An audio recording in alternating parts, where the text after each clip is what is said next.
God prepared. God prepared. God prepared Abraham with a desert journey. God prepared Jonah with a great fish. God prepared Moses with a Pharaoh's court. Esther with a lavish banquet. Ruth with a barren field of barley. Isaiah with a fiery coal. God prepared Joseph with a powerful dream. God prepared Martha with a kitchen mess. God prepared Peter with a load of fish. God prepared the disciples with an upper room. Hannah with an answered prayer. Paul with the Damascus Road. Are you prepared to change your habits? Prepared to change your marriage? Are you prepared to change your school year? Are you prepared to change your business? Are you prepared to change your relationships?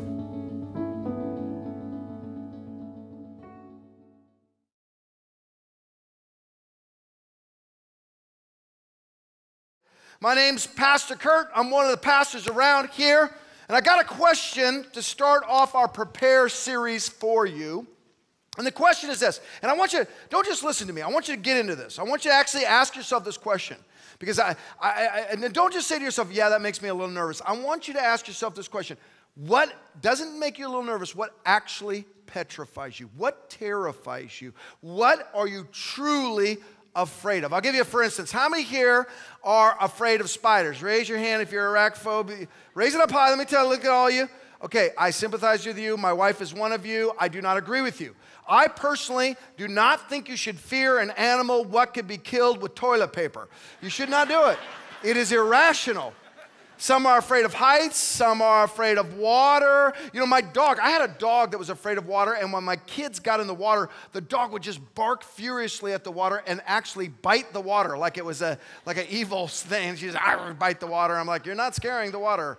And you know what I'm afraid of? I am actually afraid of large mammals, what can crush me. I don't like rodeos. I go to the zoo, I look at a giraffe, I'm like, you're evil. I don't like it. Big mammals somehow. I don't do any of the Sharknadoes. No, I don't do that. Do you know what Moses was afraid of in Deuteronomy chapter 1? He was afraid of something that, if the statistics are right, many of you in this room right now are totally afraid of the same thing he was afraid of. Moses was afraid of public speaking. If you're afraid of public speaking, raise your hand. You don't like speaking even at a small group at work or just any sort of time you're put on the spot. Some of you didn't even raise your hand because you're like, I'm too afraid to even raise my I don't raise my hand in church, Curt.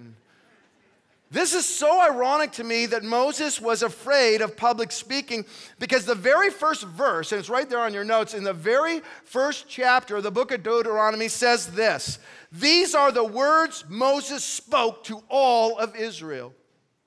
Moses went from being terrified of communicating to one of the best communicators ever. In fact, the book of Deuteronomy is actually a collection of 3 great Moses sermons. And they're not just 3 great Moses sermons, they're actually kind of his best of hits. He's kind of actually pulling from all of his sermon material and re-preaching some of the stuff he said to Israel for 40 years in the desert to change them and to totally transform and prepare them into a nation that would be history makers. Moses is a great preacher. I wonder in Deuteronomy chapter 1, when he was preparing this message, when he was getting this sermon ready for them, I wonder if he remembered that moment he told God that he could not speak, that he was terrified of speaking. It happened in a dark cave one day.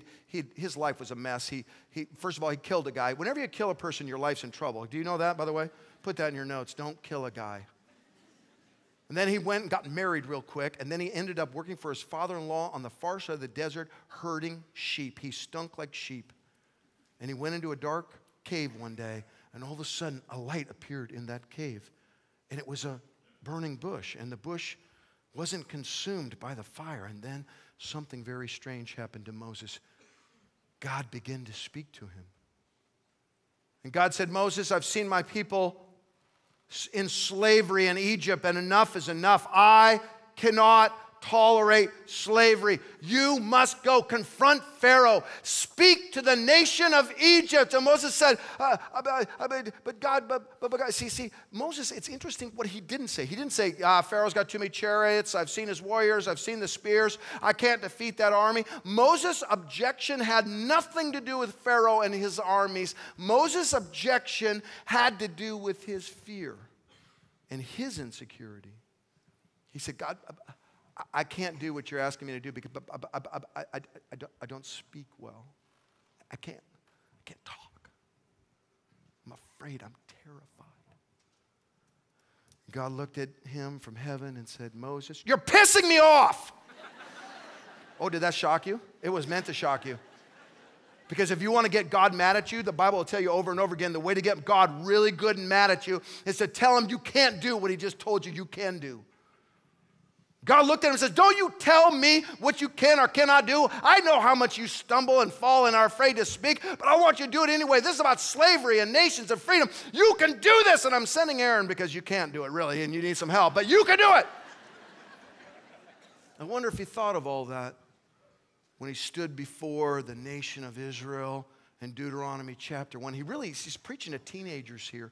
He's preaching to orphans. Their grandparents and great-grandparents had failed. They'd gotten cursed. And he's got to go, this group has got to understand everything we went through. I'm going to give them the whole back history. I got to preach the greatest sermon I've ever preached so they'll remember the law, so they'll remember the promises, so they'll feel the presence of God. And finally, after 39 years, it would have taken them 3 months if they'd went straight to the promised land, but they'd been 39 and a half years around that mountain. He said, finally, someone's got to get into the promised land. And he grabbed the mic in front of that congregation that morning, and I'm telling you, he had what I call old man scrappy. You know what old man scrappy is?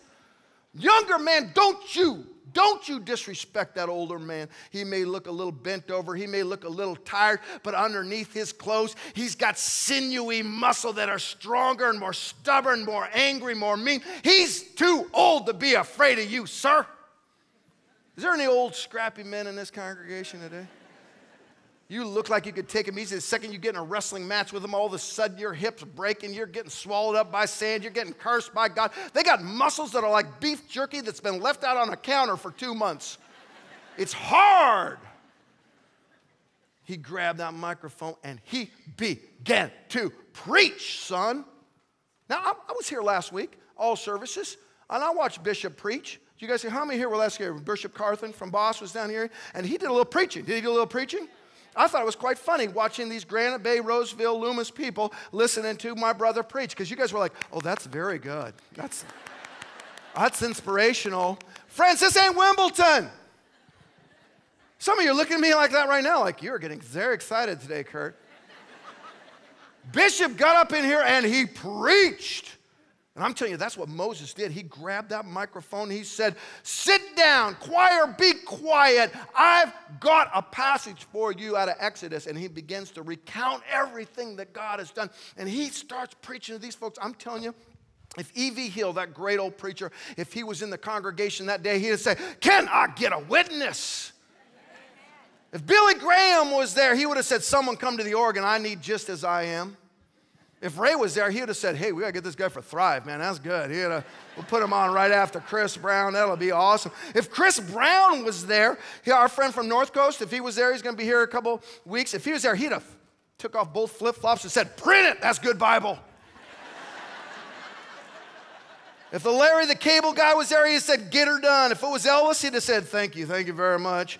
TMZ would have had their cameras clicking. The National Enquirer would have been photoshopping Moses with an alien for the next day's headlines. Oprah and Barbara Walters would actually be fist fighting in the back to see who got the interview. Spielberg would be securing the movie rights. Drudge would be looking for the inside scoop. Beyonce, Madonna, and Lady Gaga would all be on their cell phones talking to their publicists about who could be seen with him in a nightclub later that night.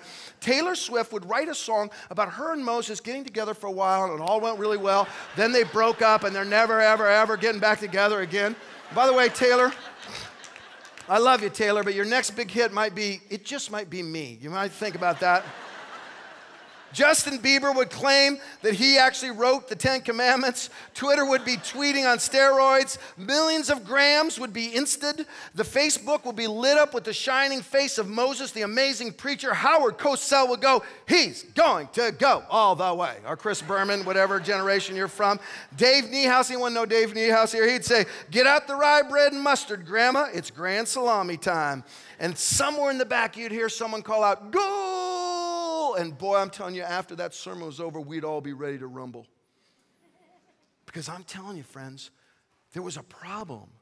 And the problem was, we're going to hear this word Horeb in the passage. And Horeb is just a synonym for Sinai. They were camped at Sinai. They'd wintered over in Sinai. It was the safe place. It was the familiar place. They were going on to Kadesh. Kadesh was the graveyard place. It was the place of cursing. It was the place where punishment had been wrought in their grandparents' and great-grandparents' lives. They wanted to stay at Mount Sinai where it was safe, accept and settle for the failures of their parents and go, this is just who we are. We're kind of average. We're C-minus folks. And Moses said there's only one problem with camping at the foot of Mount Sinai. It is not the will of God.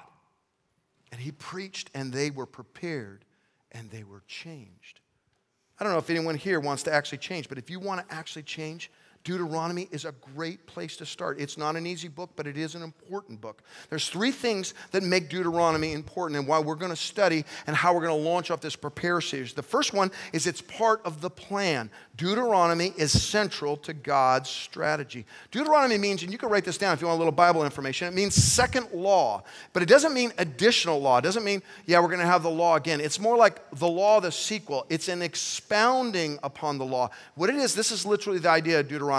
Moses is saying this generation must understand the law. It's not an additional law. It's not a different law. It's an understanding of the law that's repeated. It's saying if you don't get this, you don't get it at all. And I want to tell you, if you don't know the 10 Commandments, God bless you, nothing wrong with you. You could still come to Bayside, but learn the 10 Commandments. When you understand the law of God, you begin to understand why we need grace, why we need forgiveness. It's central to God's plan. The second reason is the power. The first 5 books of the Old Testament are the most credible documents on human morality ever. There is nothing better written on morality than these first 5 books. There's not a single nation or culture that doesn't give some sort of assent to the 10 Commandments. You can regard the health of a family, an individual, a nation, a culture, a world by how much they're obeying the 10 Commandments. This is central and it's very powerful to how humans must behave. And the last reason is this: the person that is in Deuteronomy. Moses was a boss, period. Everything he did and accomplished is worthy of studying. If you want to overcome a challenge, how many here have a challenge in their life this fall? You're going into a challenging class. You're going into a challenging season at work. You're married to someone. Anyone have a challenge? If you got kids, put up both hands and one foot. If you've got a challenge in your life, Moses is the chief Old Testament challenge overcomer. He also is great at turning attitudes around. Anyone here have someone in their life with a bad attitude? Anyone? Anyone here? Anyone here have someone in their life that you have a bad attitude and it's you? Okay, that's okay. Don't point at other people, by the way. People are going, it's her, it's her. If you need to overcome a bad attitude, or if you know someone in your work or your family that has a bad attitude, Moses changed the bad attitude of an entire nation. Any obstacle, any new territory. Anyone here say, Curt, I don't want to settle. I'm not the settling type. I want to take new territory for the glory of God. If that's you, this is your book. Study Moses, and you'll learn all these things. He's a great place to start in our preparation for anything that's going on in your life. Whether you're a student, a spouse, a business owner, this is a great place to study. Now, we're going to look at 4 lessons that we're going to pull out of this first chapter. We're going to actually read all 32 verses. I'm going to break them up in 4 sections. There's way more lessons than the 4 that I'm going to pull out here. This is an introductory. This is the sort of thing that you'll go, man, I need to actually get into this book and learn some more. Let's pull them out real quick. Are you with me? Okay, next page. Lesson number 1 has everything to do with camping. How many here have ever gone camping? Raise your hand high. Wow. No one at the 8:15 service liked camping. Everyone here is my campers. Okay, good. That's awesome. See, my family, we don't camp much anymore because all my kids and my wife think camping is going into the Holiday Inn Express. That's what I actually like the tents and the sleeping bags and, all that sort of fire and everything. In fact, when I was raising my kids and they were kind of young, my son had a buddy named Sam who was at our house all the time. Sam didn't have a dad in his home, and he hung out with us quite a bit. And one morning, I just happened to mention camping, and Sam's like, what's camping? And I'm like, you've never been camping? He's like, no, I've never been camping at all. I was like, you got to go camping, dude. So we called his mom up and said, do you mind if we take Sam camping one night? She's like, that would be great. So we ran out into the garage. It was already kind of late in the morning, so we just quickly threw all the camping gear into the Jeep. We jumped in the Jeep. We drove about 45 minutes to Lake Tinnecomo Campground in southern Missouri. And we set up our tent really quick, and we built a little fire, and we went and fished for about 4 or 5 hours. Then we came back, and we ate ate dinner, and it was awesome. We had those hot dogs that were burned on the outside and ice cold in the middle. It was wonderful. And then we told ghost stories and roast marshmallows and did all that sort of stuff he did. And right about 10 o'clock, I was like, I'm beat. You guys ready to go to bed? And they were like, yeah. And I was like, well, let's get the sleeping bags and the pads out of the car. And they were like, what sleeping bags? What pads? And I was like, man, nothing? There's nothing. I was like, all right, we're going full Lewis and Clark here, people. This is going to be awesome. This is going to be great. So I said, we'll just lay on the ground in the tent. It'll be awesome. So we get in the tent. About 15 minutes goes by. Sam's like, Mr. Harlow? Yes, Sam? I don't think I like camping. Come on, Sam, get tough. Just roll over and go to sleep. So I roll over and I'm thinking, I don't like camping either. This sucks. It's like 100% humidity. Cicadas are going. So finally I said, all right, boys, let's try this. Let's go get in the car. We'll try to sleep in the car. So we get in the car. Another hour goes by and Sam's like, Mr. Harlow, you still awake? Yes, I'm wide awake, Sam. Pretty sure I don't like camping, Mr. Harlow. I was like, I got a plan. Don't worry, boys, I got a plan. I saw Walmart on the way here. It's just a couple miles down the street. So we'll leave here. We'll go to that Walmart. I'll run in there 24 hours. You know, in Missouri, there's a Walmart about every mile. So I just grabbed 3 sleeping bags out of Walmart, and it'll be fine. And I'm thinking, that's going to cost a little bit, but there's no way. We got to sleep some tonight. So I jump in the vehicle. We are in the vehicle. We pull out of the campground. We pull out of the onto the freeway, and I go about 200 yards, and right on my left is this Motel 6. And it's like $29.99. And I'm like, change the plan, boys. And we pull in to the Motel 6. It's like 12 o'clock midnight. I give her my thing. We go. Next thing I know, we're in bed. We're all showered up. We're watching ESPN highlights. It's awesome. They got their own bed. I got my own queen-size bed. We sleep all night, get up, have a few donuts, take a nice shower, watch some more sports, go back to the campground, cook breakfast, fish some more. We get home. Kelly's like, how do you like camping, Sam? He's like, awesome. You should have seen the size of the TV we had. Here's the point of the story, and it's your first fill-in. When in doubt, break camp. Or another way to say it, you gotta know when to break camp. Look what Moses does here. We're gonna start right in verse 3. It's right after the parentheses in your passage that's on your page. Right in verse 3, if you're there in your Bible. Look at what happens here. Moses is brilliant in this way he prepares them. In the 14th year, on the first day of the 11th month, that's March, Moses proclaimed to the Israelites all that the Lord had commanded him concerning them. In other words, he's reminding them of everything that God has promised and commanded them to do. Verse 4. This was after he defeated Sihon, king of the Amorites, who reigned in Heshbon, and at Edrei and defeated Og, king of Bashan, who reigned in Ashtaroth. Verse 5, east of the Jordan in the territory of Moab, Moses began to expound. Circle that word expound. That is the core idea of the book of Deuteronomy. He's saying this generation, they can't just be familiar with the law. We've got to expound on the law and the morality and the promises and presence of God with them. He began to expound this law saying, the Lord our God said to us at Horeb. Now right there at Horeb, you could circle that, and right next to it, Sinai. Mount Sinai and Horeb are the exact same thing. You have stayed long enough at this mountain. Break camp in advance. Boy, if we just put our finger right on that verse, if there's one exhortation to Bayside right now, and we could say it as clearly as this, it's just simply this. We're not to rest on our laurels. We're not to say we've been around here 17 years. We're kind of big. We got some good services. We've got a great worship band, good small groups. We're supposed to say, listen, every single time God calls us to, break camp. And not just to break camp for breaking camp, but to break camp in advance. Verse 7, break camp in advance into the hill country of the Amorites. Go to all the neighboring peoples in the Arban, in the mountains, in the western foothills, in the Negev, and along the coast to the land of the Canaanites and to Lebanon, as far as the great river, the Euphrates. A couple things I want you to notice about verse 7. The multiple geographic references tell you this isn't fable. See, fable doesn't do this. When you're writing a mythical thing, first of all, you don't portray yourself as failures. There's too much failure in Deuteronomy to have it written by man. But secondly, you don't put all these specific geographical. This reads like real history. And every single one of these geographical references, if we had been the original readers, we'd have said, wow, that's all hill country. What he's saying is he's not just saying break camp. He's saying break camp and start climbing. It may be difficult. Let's just be real honest for a moment. Launching a North Campus, supporting Folsom, Midtown, doing breakaways, all these different places, saying we're going to grow here and keep growing here and redo our children's building and do all the stuff we're trying to do. It's not easy to break camp. It's just the will of God, friends. How many here have ever almost lost your marriage trying to put a tent together? Anyone? Anyone? Getting it together is hard. When you try to disassemble it and put it back in that little case that you got it from at REI, it's like bring in a marriage counselor right at the beginning of that, friends. Look at verse 8. See, I have given you this land. There's the promise of God. Everything Moses says to prepare them stands on the promises of God. See, I have given you this land. Go and take possession of the land that the Lord swore he would give to your fathers, Abraham, Isaac, and Jacob, and to their descendants. What is Moses saying here, bottom line? He's saying we're resting at the foot of Mount Sinai. Everything's going well for us. You're not the failures your great-grandparents were and your parents were, but I just want to have, there's just only one problem with camping here at Sinai. They've rested all winter at Sinai. There's only one problem. It's just not the will of God. Moses is saying this. Just write this in big letters somewhere in your notes. Don't settle.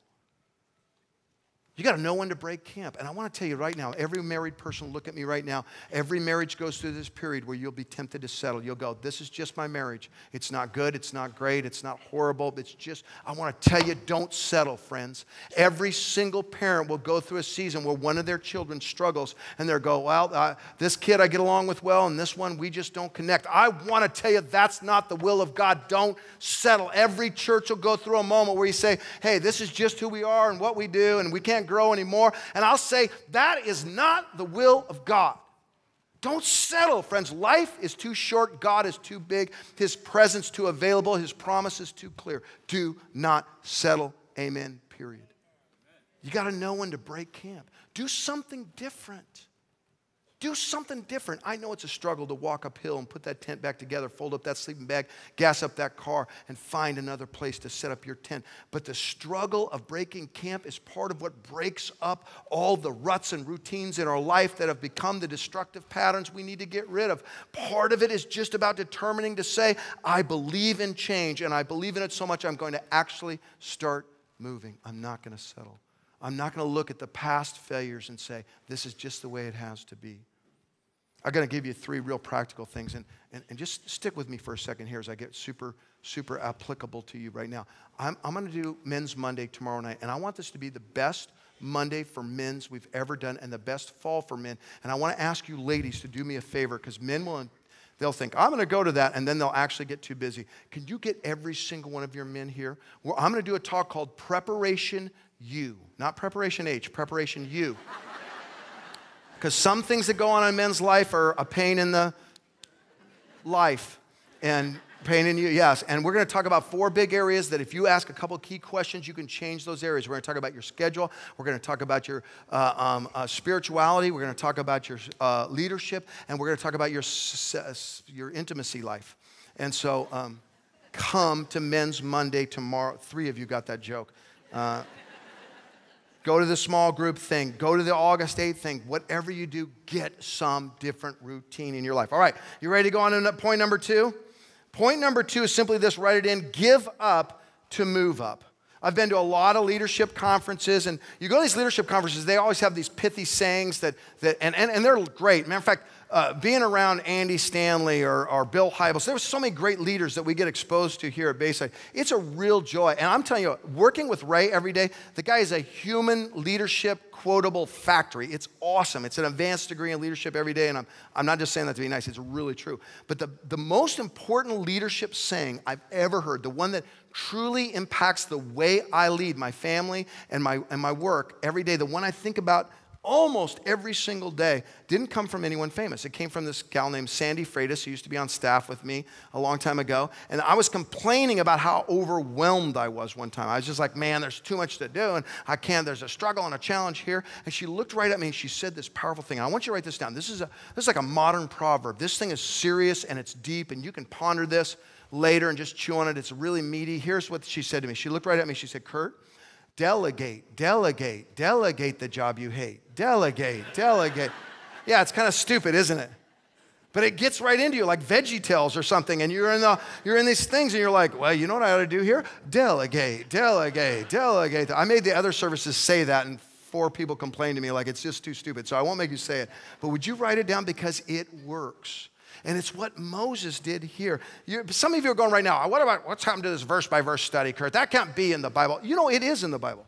In fact, this whole first chapter, the major theme is Moses reminding them that they all have to share the workload, that they have to delegate. And he doesn't just remind them. You watch as we read this passage. He develops it in a very, very cool way. He actually doesn't just hand the task off. He hands it off very specifically in a really awesome way that sets it up for success. And it's not just here. We're going to look at it in Numbers again in a couple of weeks. And there's a guy in the New Testament that did this really well. I don't know if you've ever heard of him. His name is Jesus. Got 12 people and kind of took over the world. Delegation is a core preparation skill. If you're not delegating, you're not doing it right. Look what it says here. Go ahead and read with me in the second group of verses, starting in verse 9. At that time I said to you, you are too heavy a burden for me to carry alone. The Lord your God has increased your numbers so that today you are as numerous as the stars in the sky. May the Lord your God of your ancestors increase you 1,000 times and bless you as he promised. But how can I bear your problems and your burdens and your disputes all by myself? Mom, I want you to go home and quote this verse to all your children. Because, you know, the first half of this, put your finger right there. The first half of this, it's not about the tasks. It's about the emotional burden. I want to tell you, if you're carrying the responsibility for your whole family, your whole workplace, you're not in the will of God. If you're playing that martyr card, I've just got to do it all around here. God loves you. He's pleased with you. He wants you to do well, but you're not in his will. I want you to gather all your kids together, Mom, and say, this fall, homework, making lunch, all that. God has made my children as numerous as the stars, and I can no longer carry you. Yeah, you with the underwear on the floor all the time. I'm talking to you. You've got to learn to not love people by doing everything for them. You love people by developing them. And look at, you got your finger on the passage still? Go back to right where it says, choose some wise. You're going to see the first half, he's saying, I just can't emotionally carry all of you. Then he does something very, very cool and very leadery. He actually organizes the delegation to work. It says, choose some wise, understanding, and respected men from each of your tribes. He's choosing the right people. And I will set them over you. You answered me, what you propose to do is good. So watch this, is so cool. I took the leading man of your tribes, wise and respected, there's the characteristics. I appointed them, there's giving them authority, and gave them authority all as you, commander of, watch the 3 categories, thousands, hundreds, and 50s, and 10s, 4 categories actually, and as tribal officials. And I charged your judges at that time, hear the disputes between your people and judge fairly whether the case is between 2 Israelites or between an Israelite and a foreigner residing among you. Do not show partiality in judging, hear both small and great alike. Do not be afraid of anyone, for judging belongs to God. Bring any case too hard for you, and I will hear it. And at that time I told you everything, circle that word everything. You see, the key here to delegating is to not just hand the stuff off you don't like and then walk away. Have you ever met someone who does that? They're like, I am such a martyr, I'm carrying everything. And you're like, hey, give me some of that stuff. And they're like, okay, here you are. And they're like, I hope you fail. The truth is, it's a gradual process where we organize it well and walk along.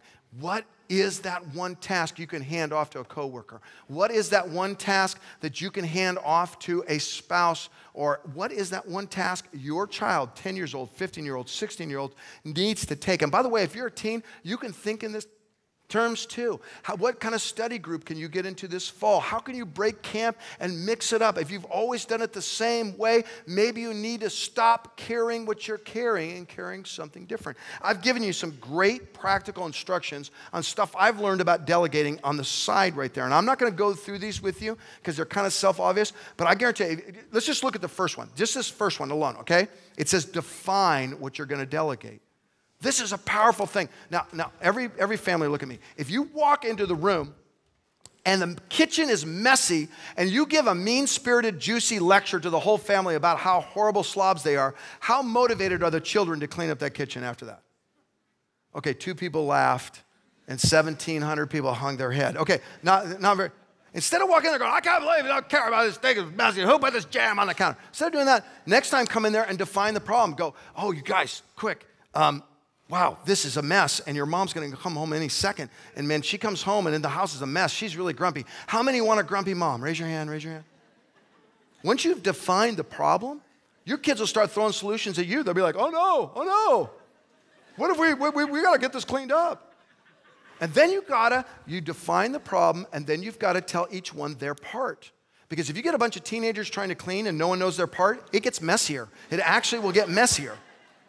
You gotta say, no, you do the counters, you unload the dishwasher, you take out the garbage, and then the problem, solution, and then their part. And just simply by delegating it in that process, you're gonna get a lot more done with a better heart. Okay, let's move on to the third point. Are you still with me? Say amen.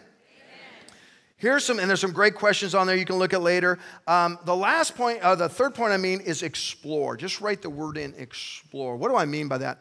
Nowadays, you don't really have an excuse when you get lost because we got Google Maps and we got iPhones. But back in the day, does anyone old enough to remember when any trip over an hour, you'd have like another hour huddle right before the trip where you'd like research directions and write all the directions down, and you had a navigator, and based on how good you were at writing directions would based on whether you got there in time and stuff. And most people are really bad at this because they always end it with, and you can't miss it, and then you always did miss it.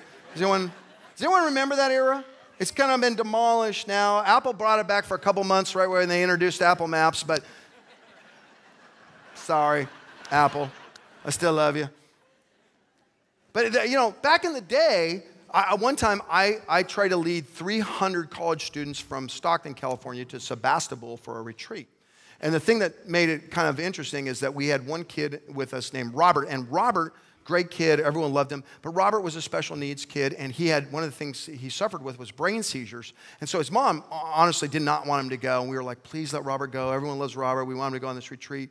And we promise we'll make sure he takes his medicine. In fact, I'm going to give his medicine to one of my staff members who's super responsible. She'll map it all out, and every moment that he needs to take this medicine, he'll make sure.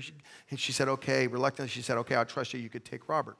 So we all pool up for the cars, and we hand out the maps, and the problem starts off with the gal with his medication and Robert getting two different vehicles.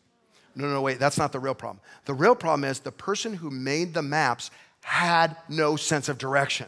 They just kind of guessed. They were like, yeah, you kind of go to the Bay Area and take a right, And so right at that really weird interchange on 580 right by Oakland, it was completely wrong. We all got lost. Most of us found our way, but by the time we got to Sebastopol, we realized one car was absolutely missing. It was the car with the kid with brain seizures.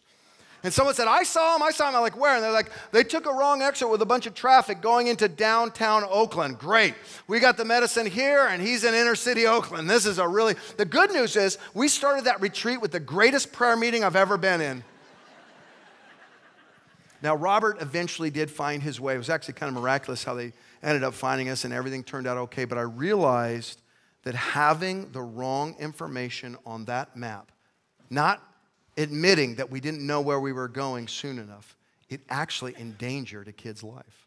You see, when we operate in a stubborn spirit of unlearning, when we operate in this I know everything spirit, when we have a difficult time saying these words, and believe me, if you're human, you have a difficult time saying this, I don't know. When we say that, we endanger everyone around us. The opposite is also true. When we say in a learner spirit, you know what it said about Moses? It said he was the most humble man in the Bible. You know how that humility was expressed? It wasn't in lack of authority. It wasn't in lack of miracles or leadership. It wasn't in lack of oratory skills or communication. He was humble because he continued to learn. He said, there's stuff I don't know, and if I want to get ahead in life, I've got to keep a learner's attitude. Look what it actually says here, and I'm going to go ahead and skip all the way down to where it says, then all of you. What happens, he goes, we all went up to the promised land. And right there, do you see the phrase where it says, then all of you came to me and said, let us send some men ahead to spy out the land for us and bring back a report. Circle that word report. About the route we are to take and the towns we will come to. The idea seemed good to me. Put your finger right there. There's so many leaders that when your team suggests, your kid suggests, your spouse suggests that you need to learn something new, they're like, hey, bapta, bapta. How many times you've been in the tent of meeting, come out with a glowing face? I mean, come on. I'm Moses here. Just do as I say. Did you not get my emails? But Moses has a different response. He says, the idea seemed good to me. He's open to learning. So I selected 12 of you, one man from each tribe. They left and they went up into the hill country, and they came to the valley of Eshcol and explored it, taking with them some of the fruit of the land. They brought it down and they reported to us. There's that word of reporting again. It is good land that the Lord God has given you. You know, without good information, we can't make good decisions. Without measuring things, we cannot manage things. The truth of the matter is, most of our life, we just do it from the hip, and we go with our gut, and our gut is ignorant.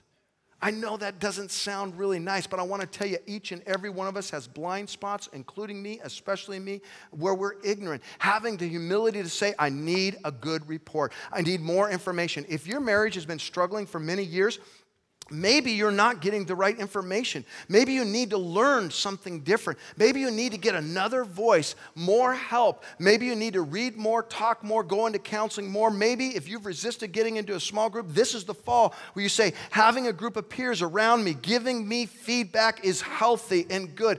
Do you have the spirituality, the courage, the honesty, the open-heartedness to say, there's stuff God wants me to learn that I don't know? If you've gone into every fall school calendar the same way and you've gotten C's and D's, maybe you ought to go into this fall different. Who can tutor you? Who can talk to you? What can you do to break camp and explore a different way of doing things? The more honest you are in that little white space in your notes, the better off you're going to be this fall. The more honest you're saying, this is the one area, man, I need to study this. I need to get a different voice. I need to get more information. I need to take a class, read a book, come to church more faithfully, get in that small group. Whatever it is, learning is the key to dismantling your most challenging problems. Moses stayed a learner all of his life. He was, and he did this advanced scale. And please forgive me if I'm going too far here, but you guys are an advanced group. Can I give you the advanced scale? He didn't just learn. When he got the report back, he compared the report to the presence and promises of God. It wasn't just that he opened his heart and said, I'll just learn anything. He knew the presence and promises of God so well that when he got the new information, he discerned the information against the voice and instruction and commands of God. Have you gotten to that level in your walk? When you get to that level, you go, I'm open to learning, but that learning is always measured against God's truth. Then you've done an advanced preparation skill. Which brings us to our last point, and it's our most advanced skill here. And it's the real one that's our true limiter. And it's simply this: identify and defeat the real obstacle. And here's the real obstacle: fear. Fear is the real obstacle. It says here, but you were unwilling to go up. You rebelled against the command of the Lord your God. Why? Skip down to where I have it bolded. Then I said to you, do not be terrified. Do not be afraid of them. The Lord your God, who's going before you, will fight for you as he did for you in Egypt, before your very eyes and in the wilderness. There you saw how the Lord your God carried you, and circle this phrase, as a father carries his son. When Jesse was just 12 months old, he woke up one night and he was terrified. And this was unusual for him because he was a great sleeper. He was a good kid, went to sleep, slept all night from early on.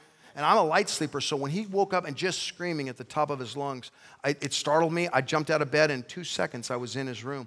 I opened the door of his room, and what I realized is that that tiny little nightlight that we'd put in his room had malfunctioned. And it was pitch black in that room. He had woke up in the middle of the night, unaccustomed to it being so very pitch black. He got disoriented. He said, am I in my room? Am I in my house? Are those people that love me anywhere near? Where am I? And he had just descended into this place of sheer, total, terrified panic. I knew, of course, there's no danger at all. I just reached over and I flipped on the hall light, and that hallway light shone into his room, and it went right across his crib. He was standing up, just shaking, and he looked right at me. He was like, it's you. That man I like. And he did this. He just went. So I walked over and I picked him up. And I remember just when I lifted him, even before I brought him to me, I lifted him. His whole body, he looked around. He was like, it's you. And this is my room, and that's my crib, and these are my toys. And he just literally went, and he relaxed. And by the time I brought him to my chest, he was already falling back asleep. He was nothing. And I made sure he was solidly asleep. And I gently put him back. I put the cover on him. And I honestly was not thinking any God thoughts. I was just thinking, I want to get back to my bed. And as I turned around, I want to be honest, God does not speak like this to me often. There are plenty of times I've asked God to speak to me and he won't. But when I turned around, this little God thought just dropped right into my head. It's like God said, you know how your child is, Curt? Afraid of nothing. One little malfunction and he descended into fear and said, where's my parents? And I don't know where I'm in. And do you know how he got so terrified over nothing? Do you know how he couldn't even tell how close you were until you flipped that light on? Guess what, Curt? You're just exactly like him. Every once in a while there's a malfunction in your life. It gets dark and you think I've left. I'm right here. I'm running to you. In fact, I've often picked you up before you even recognize me. I am carrying you. Don't shut down. Keep breaking camp. Don't carry those burdens. Keep developing people. Curt, absolutely stay learning and don't ever, ever, ever, ever let fear. There's no reason to let fear stop you. I am the Father that carries you no matter how dark it is. I had a question for you. Do you believe what I believe? Do you believe that there is a good God who's alive and well, and that God that changed the terrified Moses into a mighty leader, that God is still working in this world, that there's still a promised land, and every single soul that wants to get there can get there, that God still cares about slavery, that God still cares about people that are in the dark, and he still wants them to know that he is a good Father, that he sent his only Son, Jesus Christ, to pay for all of our pride, our lust, our greed, that God still delivers slaves. And he still carries people no matter how dark your life looks. Do you believe what I believe? Because I believe it. I believe it with every fiber in me. And I think we have only just begun to see where God wants us to march to and go to. And I want to ask you this question. Will you prepare your hearts with me this fall? And in fact, I'm going to ask you right now to bow your heads and close your eyes, every head and every eye in this place. And I'm going to ask a simple question. Is this weekend your weekend? Is this your weekend to respond to Christ, to do what he's commanding you to do? Maybe you've never said, Curt, I'm going to become a Christian, and now is your moment. You're saying it's my time to break camp. It's my time to let burdens go. It's my time to explore what God has for me, to overcome fear and be his child. I'm going to pray a simple prayer. I'll pray it out loud. You pray it in your heart. But if this is your weekend, you pray it with faith. It just simply goes like this. Lord Jesus, I'm yours. Thank you for dying for me. Thank you for forgiving me. Lord, help me to break camp and follow you. Help me, Lord, to give up all my burdens and follow you. Help me, Lord, to learn and explore everything you have for me. Help me overcome fear. Lord Jesus, I ask right now, make me your child, Lord. Make me your child, Lord. I commit my life to you.